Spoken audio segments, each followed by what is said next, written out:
there were 3 shots, and these were spaced with 1 shot, then a pause, and then 2 shots in very close order, such as perhaps...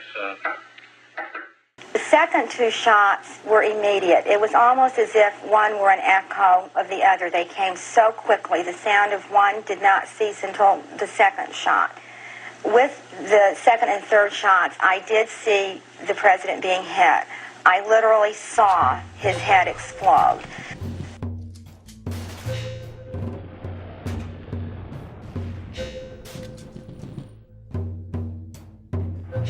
Heard the crack of 2 rifle shots. The president grabbed his neck, and then by that time there was 2 falling shots, just like a pow, pow. She had climbed out of the back and she was on the way back, right? And because of the fact that part of her husband's head had been shot off and gone off to the street. She wasn't trying to climb out of the car. She was simply trying to reach that head, part of the head, to bring it back. That's the only thing. Before I got there, he had been shot again in the head. When I got to the car, Mrs. Kennedy was coming out on the back of the trunk of the car. It appeared to me that she was attempting to retrieve part of his head that had been blown off. I heard a sound from my right rear. I was on the left-hand front of the follow-up car. As I began to turn to my right toward that sound, my eyes crossed the back of the presidential car, and I saw the president grasp at his throat and lurch a little bit to his left. I realized something had happened, and I got off the car as quickly as I could and ran to the presidential car. By the time I got there, 2 more shots had been fired, and he had been hit in the head. When I slipped when I first tried to get up on the presidential car, it took me 4 or 5 steps more in order to get up there. And in that time, Mrs. Kennedy was out on top of the trunk, attempting to grasp part of the president's head that had been blown off and had fallen into the street. And I grasped her and put her back in the back seat and placed my body over the top of she and the president.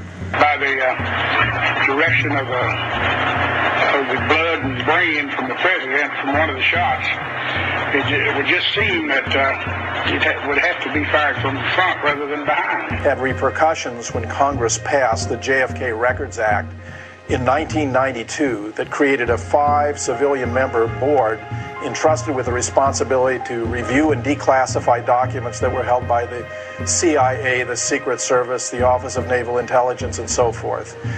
We know from its own report that it had some significant failures. For example, and the Secret Service, which deliberately destroyed motorcade records that would have revealed that the motorcade in Dallas was a travesty, a violation of at least 15 different Secret Service policies for presidential protection. There was last-minute changes invoked by the Secret Service involving President Kennedy's security. Specifically, agents were told not to ride on or near the rear of the limousine.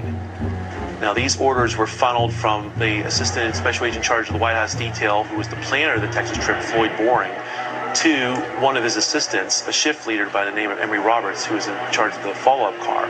You can see an agent, Henry Ribka, doing his normal duty, jogging besides the limousine, when in the follow-up car, you can see Emory Roberts stand up and wave him back, and you can see a very perplexed Agent Ribka waving his arms in the air several times in seeming disgust. There was another last-minute change made at Love Field, invoked by the Secret Service. The Dallas Police Department motorcycle outriders were told not to be beside the car. It went from 4 to 6 down to a measly 2 riders on each side. And to add insult to injury, they were pushed further back in the motorcade by those agents not being by the car, by those motorcycle officers not being in position. It opened up President Kennedy to a field of fire from in front and from the rear. In the months before the trip to Texas, there had been a growing number of threats against the president's life.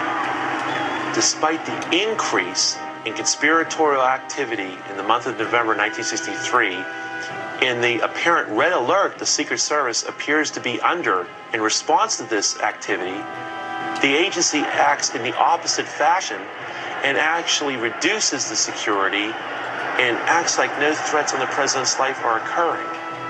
Why? Uniquely on that day in Dallas, the press, the camera crews, Kennedy's military aide, who would normally sit in the front of the president's car, and even his personal physician were all relegated to the rear of the motorcade by the Secret Service.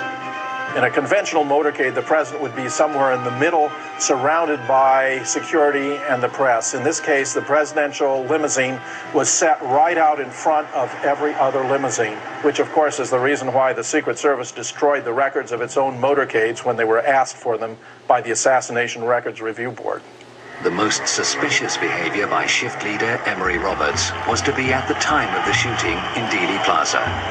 Tragically, he actually ordered the agents not to move during the heart of the shooting.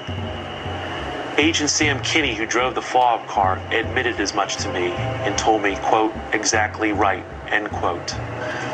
And all these deficiencies begin and end with the Secret Service, because they were the prime movers. They were the ones who were directing the security arrangements from Washington up to and including in the heart of Dallas during security meetings. They were the ones that gave out assignments, vetoed or approved of security arrangements, so the buck stops with them. At Parkland Hospital after the president's death, the media were reporting that the fatal shots had come from in front of the presidential car. A press conference was conducted by Acting Press Secretary Malcolm Kilduff at 1:30 after the president had been pronounced dead at 1 o'clock. Malcolm Kilduff explained that it had been a simple matter of a bullet right through the head while pointing to his right temple and attributing that finding to Admiral George Berkeley, who was the president's personal physician. This wound to the right temple and another wound to the throat, 3 different times described as a wound of entry, were widely broadcast on radio and television that afternoon.